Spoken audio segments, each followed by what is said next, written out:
कि हर जब भी युग बदलता है और युग का इतिहास बनता है तो उस समय हम बहनों के साथ साथ इतिहास को लिखा जाता है।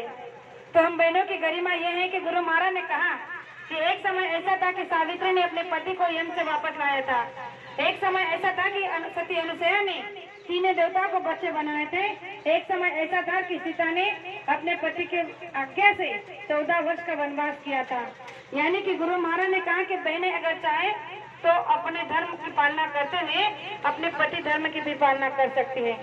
और जब एक नारी एक पत्नी अपने पतिव्रता धर्म की पालना कर लेती है तो गुरु महाराज ने कहा कि उसका पतिव्रता धर्म का पालना हो जाती है, वो बहुत बड़ा तप बन जाता है और वो जो चाहे वो करा सकती है। तो इस पर जो प्रमाण गुरु महाराज बताते थे सती अनुसुईया का, तो वो ऐसा था कि सती अनुसुईया उस समय पति परमेश्वर की सेवा करने का विधि का विधान था।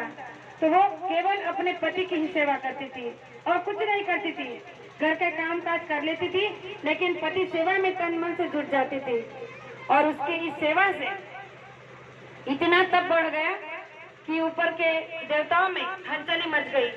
सब ये बात कहने लगे कि मृत्यु लोक में एक ऐसी नारी है जो अपने पति की सेवा करने से, अपने पति परमेश्वर के विधान से इतनी ऊंची ऊपर उठ गई है कि उसके तप से इंद्र का इंद्रासन जा सकता है। और जब इस बात की बात इंद्र तक पहुंची तब इंद्र ने ये बात को सुना तो तीनों देवताओं के पास भागते हुए गए, ब्रह्मा विष्णु महेश, और उनसे कहा कि देखो, हमने सुना है कि मृत्यु लोक में एक ऐसी नारी है जो अपने तप से मेरा इंद्रासन ले सकती है। तो मैं ये चाहता हूँ कि आप मेरे इस सिंहासन की रक्षा करें। आप कैसे कुछ भी कर उस नारी का तप भंग कर उसके सतीत्व को नष्ट कराकर मेरा इंद्रासन बचा सकते हो।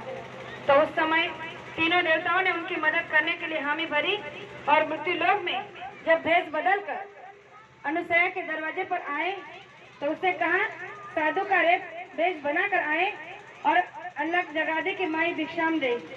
जब अनुसुईया अपने घर से साधुओं के लिए भिक्षा लेकर आई तो जब कहा कि लो महाराज आपके लिए भिक्षा लाई हूँ, तब तीनों देवताओं ने कहा कि हम ऐसे नहीं लेंगे। तब अनुसुईया ने कहा कि कैसा क्यों नहीं लेंगे? तब उन्होंने कहा कि आपके वस्त्र उतार दो तब हम भिक्षा ले सकते हैं। तो अनुसुईया धर्म संकट में पड़ गई, सोचने लगी कि अगर मैंने अपने वस्त्र उतार दिए तो मेरा सतीत्व नष्ट हो जाएगा, और अगर आज मैंने इन साधुओं को भिक्षा नहीं दी तो मेरा धर्म भी नष्ट हो जाएगा।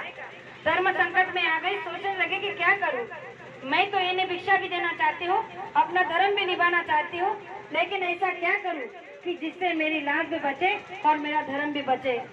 तो उसी समय उसने अपने हाथ में जल लिया और जिसने इस विधान की पालना रची थी उसी विधि के विधान को उसने ललकारा, कहा कि हे भगवान, जो भी आपने इस विधि में विधान को रखा है कि आपका विधान है कि पति परमेश्वर की सेवा करना, और अगर मैं ये कर रही हूँ और मैं सच में प्रतिव्रता हूँ तो मेरी प्रतिव्रता की लाज रखने की जिम्मेदारी अब आपकी है, मैं किसी और को नहीं जानती। और वो जल उन्होंने उन तीनों ही देवताओं पर छिड़क दिया। इतिहास सब जानते हैं कि तीनों छोटे छोटे बालक बन गए, उन्हें स्तनपान कराकर सुला दिया। तो यही इतिहास इसी भूमि का, इसी मृत्यु लोक का है। तो गुरु महाराज ने कहा कि सती अनुसुईया कोई अलग थी और तुम कुछ अलग हो नहीं, वो भी